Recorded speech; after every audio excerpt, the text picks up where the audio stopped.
Welcome to Quick Read Vault. Today, we're diving into Master Your Emotions, written by Thibaut Muris. This book is a practical guide to understanding your emotions, stopping emotional overreactions, and building inner stability in a chaotic world. If you've ever felt controlled by anxiety, anger, or self-doubt, this summary is for you. Before we begin, take a second to like this video, subscribe to Quick Read Vault, turn on notifications, and feel free to comment below with your thoughts or the next book you want us to summarize. Part 1. Emotions are signals, not enemies.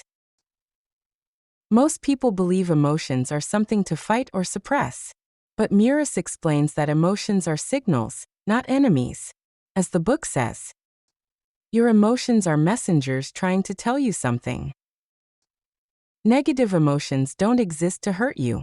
They exist to point out unmet needs, false beliefs, or internal conflicts. So how do you actually use this insight? Muris suggests.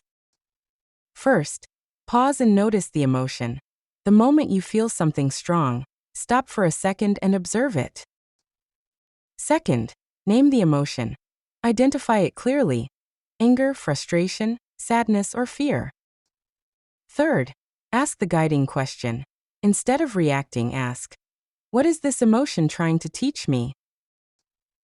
Fourth, look for the underlying message. Often, the emotion points to a need, boundary, or belief that needs attention. Fifth, respond consciously.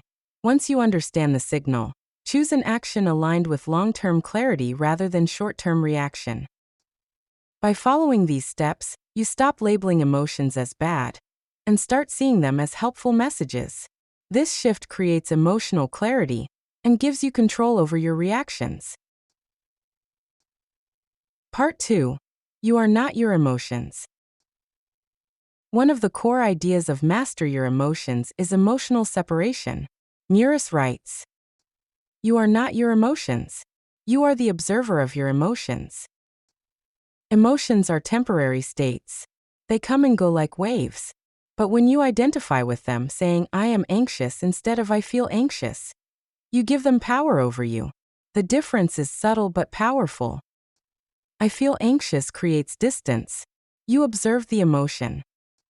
I am anxious makes the emotion your identity, giving it control. So how do you practice this distinction? Muris suggests. First, label your emotions. When a feeling arises, silently name it. This is anger. This is sadness. Second, observe without judgment.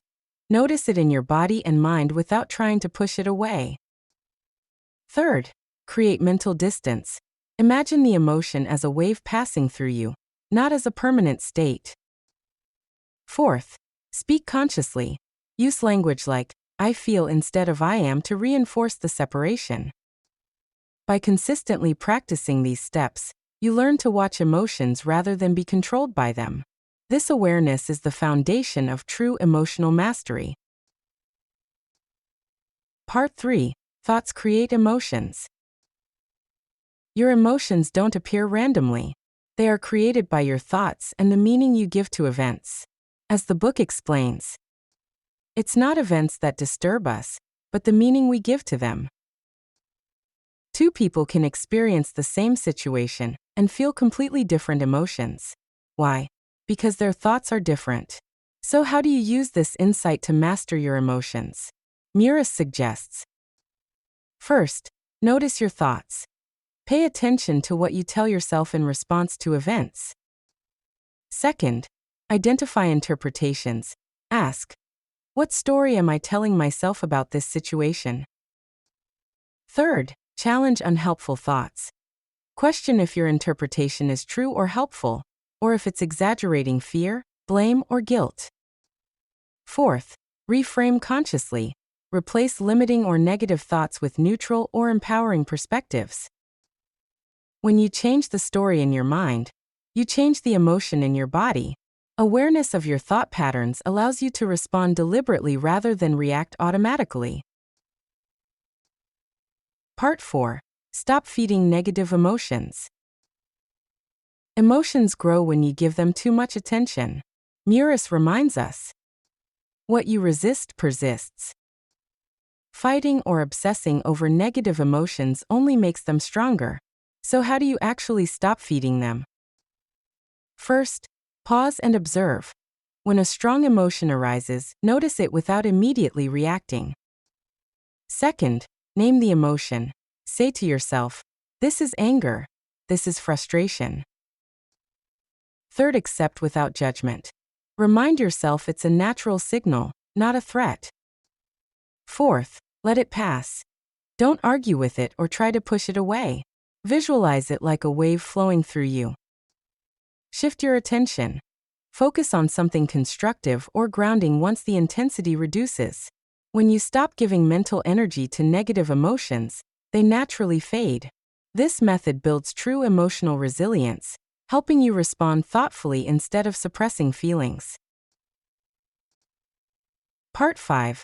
Create emotional discipline. Emotional mastery is not about control. It's about discipline. The book says, emotional freedom comes from self-discipline, not self-indulgence. Discipline means choosing long-term peace over short-term relief. That includes, first, managing your environment.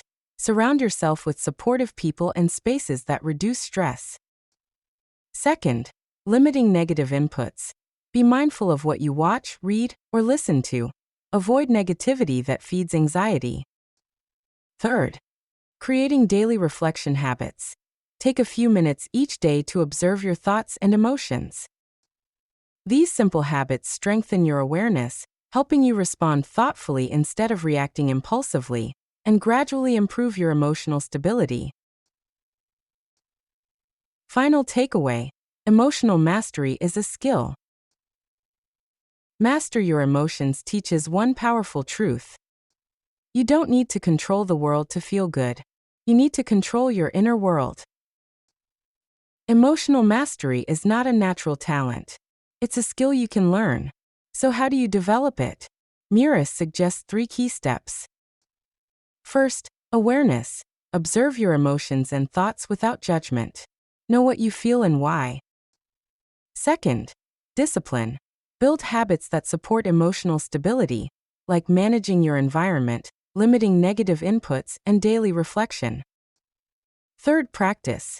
Apply these techniques consistently in real-life situations, noticing how your responses improve over time. With these steps, you can respond thoughtfully instead of reacting impulsively. Over time, emotional mastery becomes natural, giving you inner peace and control, no matter what's happening around you. If you found this summary valuable, like the video, subscribe to Quick Read Vault, and let us know in the comments which book you want next. Until then, master your emotions.